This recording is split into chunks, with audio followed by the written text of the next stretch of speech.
Está cerca el reino de Dios, dice el Señor.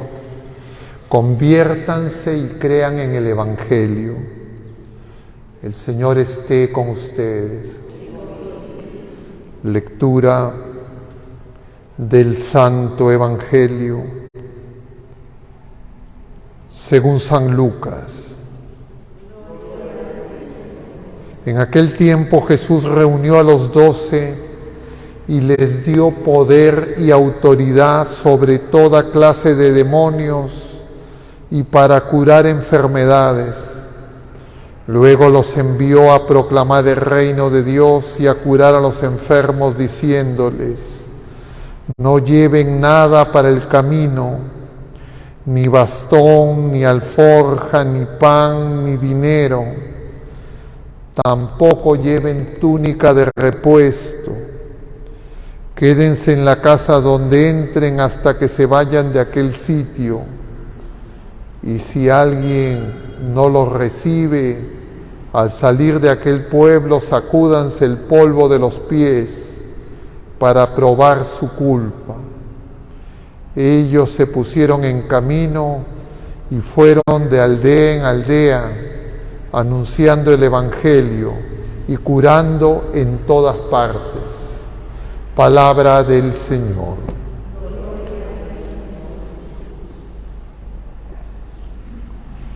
Tomen asiento un momento, queridos hermanos. En este miércoles de la 25ª semana del tiempo ordinario, 27 de septiembre, celebramos la memoria de San Vicente de Paúl y contemplamos estos pasajes que corresponden al último fragmento que veremos del libro de Esdras, y estamos empezando el capítulo 9 de San Lucas. Tratemos juntos de sacar la enseñanza de hoy. Siempre son muchas, tratemos de escoger una. Y para hacer esa identificación, conviene que ustedes entiendan en qué contexto se nos dan estas enseñanzas y qué significan para nosotros. El libro de Esdras, vamos a ver mañana a un profeta que es también de la misma época, Ageo. Luego veremos otros profetas, Nehemías, etc. En los próximos días de la siguiente semana, tenemos todo un tramo de varios días donde vamos a ver en la primera lectura el tiempo del post-exilio. Y hay que tener presente qué significa ese tiempo del post-exilio. Históricamente significa el periodo que empieza cuando por Ciro, rey de Persia, los judíos que estaban esclavos en Babilonia son liberados y regresan a Jerusalén y reconstruyen el templo y empiezan de nuevo. Estuvieron cerca de 70 años esclavos, el templo fue destruido, perdieron sus propiedades, los monarcas fueron asesinados. Fue una época terrible para el pueblo elegido. Y como ustedes comprenderán, para ellos la pregunta era: si somos el pueblo elegido, si Dios nos ama tanto, si Dios tiene tanto poder, ¿cómo es que nos ha ocurrido todo esto? Y no lo podían entender. Poco a poco van a descubrir que todos esos males son consecuencia de que se han alejado de Dios, que no es que Dios los dejó de amar, sino que ellos se apartaron de Dios, no lo quisieron escuchar y quisieron hacer lo que les da la gana. Esto es muy importante porque todas las criaturas humanas tenemos esa misma tentación, caemos en ese mismo engaño, en esa misma trampa, y el Señor quiere que salgamos de ahí. Para aplicarlo más directamente a cada uno de nosotros y a todas las personas del tiempo presente, lo que cabe recordar es que nosotros, todos los bautizados, hemos sido santos. ¿Sabían que han sido santos? ¿Recién se enteran? Hemos sido santos el día que fuimos bautizados y hasta antes de que nos empezáramos a apartar de Dios. Si es que fuimos bautizados de niños, eso ocurrió cuando con nuestro libre albedrío, con nuestro uso de razón, usamos mal la libertad y nuestras decisiones fueron contrarias a Dios y nos fuimos alejando del Señor. Y entonces caemos en las tinieblas. Pero igual que el pueblo de la primera alianza, que está en esas tinieblas del exilio, Esdras hace una oración hermosa, les aconsejo que la lean con calma, frase por frase. En oración descubre que en realidad Dios nunca los abandonó. Y por eso va a decir, cuando éramos esclavos, tú no nos abandonaste. Porque ¿cómo se trataban a los esclavos? Los esclavos eran como cosas. Y entonces tenían un dueño, otra criatura humana. Y entonces vendían al esclavo y el anterior dueño se desentendía del esclavo. Ya no es que preguntaba ¿y cómo está su salud? Que no, ya él no era su problema. Se compraba otros esclavos y necesitaba más, entre comillas, servicio. Y él dice, cuando éramos esclavos, tú no nos abandonaste. Eso no era lo usual. El dueño del esclavo vendía al esclavo y ya no me interesa qué pasa con el esclavo. Igual nosotros nos alejamos de Dios, caemos en el pecado, en la soberbia, podemos creer que no necesitamos de Dios, que lo único que necesitamos son dinero, bienes pasajeros, las cosas de este mundo, nos olvidamos de Dios, dejamos de venir a misa, dejamos de confesarnos, no perdemos conciencia del pecado, pero esa tragedia que fue el exilio sirvió para que un grupo pequeño del pueblo de la primera alianza se diera cuenta. A eso es lo que Esdras llama el resto. Es decir, de todo el pueblo hubo un grupo pequeño, un resto que se mantuvo fiel. Igual es ahora y en todos los tiempos.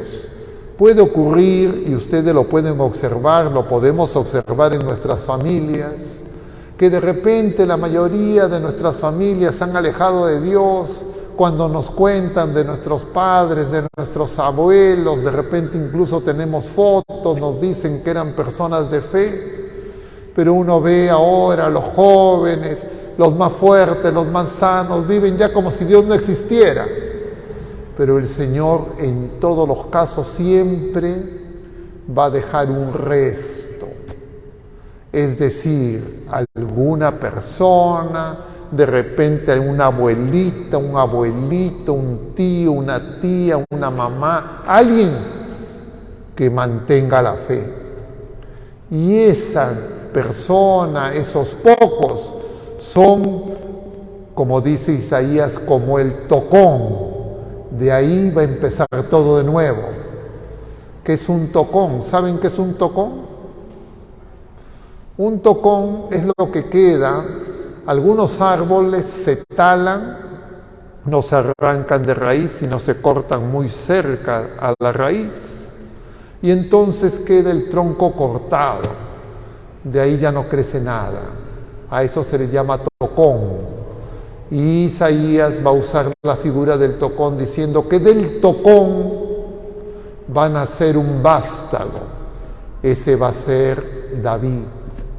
Sale de algo que donde ya parece que nadie tiene fe, todos son paganos, todos están lejos de Dios y de repente de ahí surge alguien pequeño, al principio no le hacen caso, pero esa persona en esa familia, en ese pueblo, en ese país, en esa comunidad, en la iglesia, esas personas van a ser que todo cambie. A través de esas personas el Señor va a obrar. Y entonces esa enseñanza la tenemos que tener de este periodo del posexilio. De alguna forma nosotros estamos también viviendo una etapa de secularización. La gente, la mayoría de las personas, si ustedes les preguntan, familiares y amigos, les preguntan qué es lo que más les necesita a la gente ¿qué va a decir? Trabajo, dinero, salud, bienes materiales, que la gente los quiera. De repente por ahí alguno se acuerda de Dios. Entonces hay mucha gente que no se da cuenta que lo que más necesitamos en nuestra vida es Dios. Pero el Señor quiere que se den cuenta. Y para eso, a ese resto lo envía. De alguna forma nosotros, yo no los conozco a todos ustedes, algunos un poco más, algunos un poco menos, nosotros somos como ese resto, porque ustedes tendrán familia o no tienen familia. Tendrán padres, hermanos, hijos, primos, compañeros de trabajo, ¿o no es así? Y probablemente en su familia muy poca gente se acuerda de Dios, ¿o no es así? Y entonces, igual que el Señor en el Evangelio envía esos 12, quiere que nosotros seamos sus enviados, para que le digamos que Dios está vivo, que Dios está cerca, que sin Él no podemos. Claro, no nos va a obligar, nos va a enviar voluntariamente.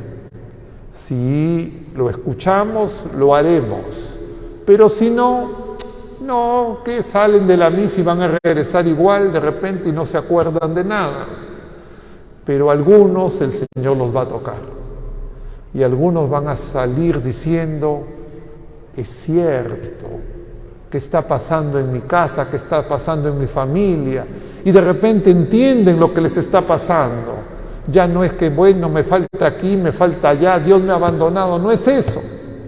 Sino que probablemente hace años, décadas, distintas personas en la familia se fueron alejando de Dios. Se fue acumulando el mal, se fue acumulando, diríamos, la desobediencia a Dios, y en algún momento eso se manifiesta con dolor, con sufrimiento, con enfermedad, con muerte. Pero no significa que eso es producido por Dios, ni significa que eso es que Dios los ha olvidado. Lo que significa es que no se han dado cuenta. Y hace que algunos se den cuenta, como en este caso Esdras, y que les ayude a los demás. De esta historia, de este tiempo de posexilio, seguiremos viendo los días, semanas en distintos personajes. Mañana empezaremos a ver al profeta Ageo, también de la misma época. Pero eso también nos ocurre a nosotros en esta época. Eso es a lo que llamamos conversión. Eso es lo que llamamos perseverancia. Eso es a lo que le llamamos nosotros permanecer. Es una gracia, es un don de Dios. No es que lo descubre el que es más inteligente, el que estudia más. No, el Señor lo da. Nadie puede saber a quién. Misteriosamente le elige a esas personas que va a enviar. En realidad Él quisiera que todos vayamos, que todos seamos sus enviados, pero lo que pasa es que no nos damos cuenta. ¿Por qué? Porque vivimos apurados, porque no tenemos tiempo, porque creemos que lo que necesitamos son las cosas temporales, que eso es lo que me falta, y nosotros creemos que sabemos lo que necesitamos. Nosotros no sabemos lo que necesitamos. Nosotros podemos saber lo que nos falta, nosotros podemos saber lo que queremos. Lo que necesitamos en cada momento, solo Dios lo sabe. Y para eso Él viene en persona, Para eso venimos a la misa, para que el Señor, que viene manso y humilde en la Eucaristía, parece insignificante, pero es el Todopoderoso, viene con poder y autoridad para que nosotros nos levantemos, empecemos de nuevo y seamos esperanza para miles, millones de personas en el mundo entero que no saben esto. Vamos a pedir al Señor que nosotros descubramos a qué estamos llamados y cuál es el sentido de nuestra vida, para qué estamos en este mundo. Y eso se responde con una palabra: ser santos. Eso lo descubrió este hombre a quien ahora la Iglesia celebra, San Vicente. San Vicente fue un sacerdote, pero en su vida de sacerdote, al principio, este sacerdote creía que lo importante, valga la redundancia, era ser importante. Y quería tener cargos, quería tener importancia, quería que la gente esté pendiente de él, quería mandar. Y entonces andaba obsesionado con eso, hasta que el Señor lo toca. Se da cuenta, siendo cura no significaba que ya estaba siguiendo al Señor. Y entonces empieza a ver la necesidad de los pobres, de los enfermos. Se une con una religiosa, María Luisa, y fundan una orden que es la orden de los vicentinos, para que otros que quieren ser sacerdotes no caigan en el mismo error, y para que las religiosas comprendan también qué es lo que se les pedía.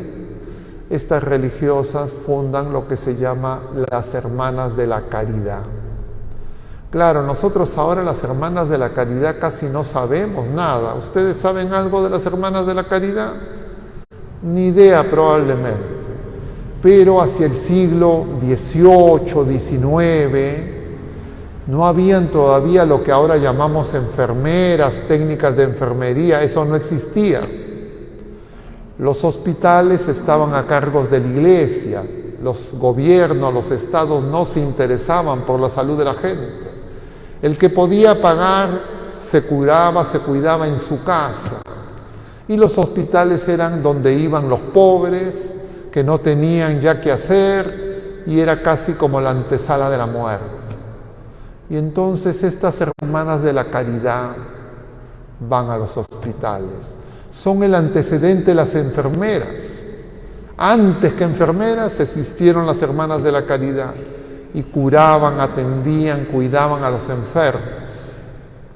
Luego ya, cuando los gobiernos, ya siglo XIX, empiezan a asumir el cuidado de la salud como sus políticas públicas, aparece la profesión de las enfermeras, ya personas contratadas, y poco a poco van desplazando hasta que las botan a las Hermanas de la Caridad de los hospitales. Y por eso ahora casi en los hospitales no se ve Hermanas de la Caridad. Yo ahora celebraba la misa con otras Hermanas de la Caridad, que son las misioneras de la caridad que fundó la Madre Santa Teresa de Calcuta. Y claro, eso significa que todavía hay muchísima gente pobre, que los estados, los gobiernos, el Ministerio de Salud, los servicios de bienestar social no los atienden. ¿Qué hacen estas hermanitas? Recogen a esos viejitos, a esos niños abandonados, muchas veces con discapacidades, y los empiezan a cuidar. Hacen esa labor de caridad. ¿Y qué es la caridad? La caridad es amar como Dios nos ama, perdonar como Dios nos perdona. Y sin la caridad nosotros no crecemos en la vida verdadera, la vida de hijos de Dios. Y lo que le falta al mundo es caridad. La caridad no es dar limosna ni lo que nos sobra. La caridad, para saber qué es la caridad, hay que ver a Jesucristo en la cruz.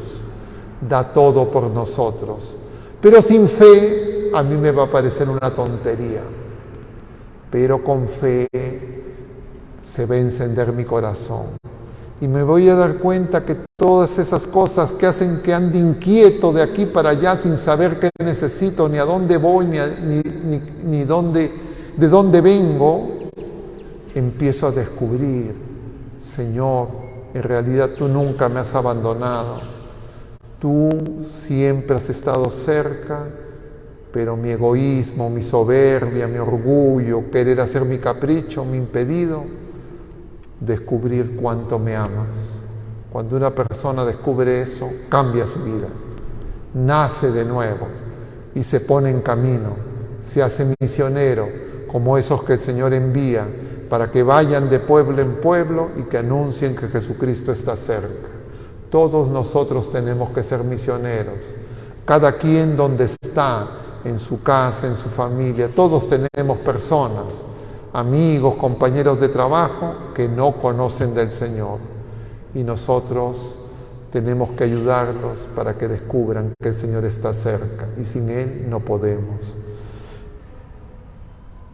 Que San Vicente de Paúl, todos los santos vicentinos, los santos de la Iglesia nos ayuden para que nosotros encontremos el camino y la verdad y la vida que es Jesucristo, que hoy viene una vez más para levantarnos, para curarnos y para salvarnos. Que así sea.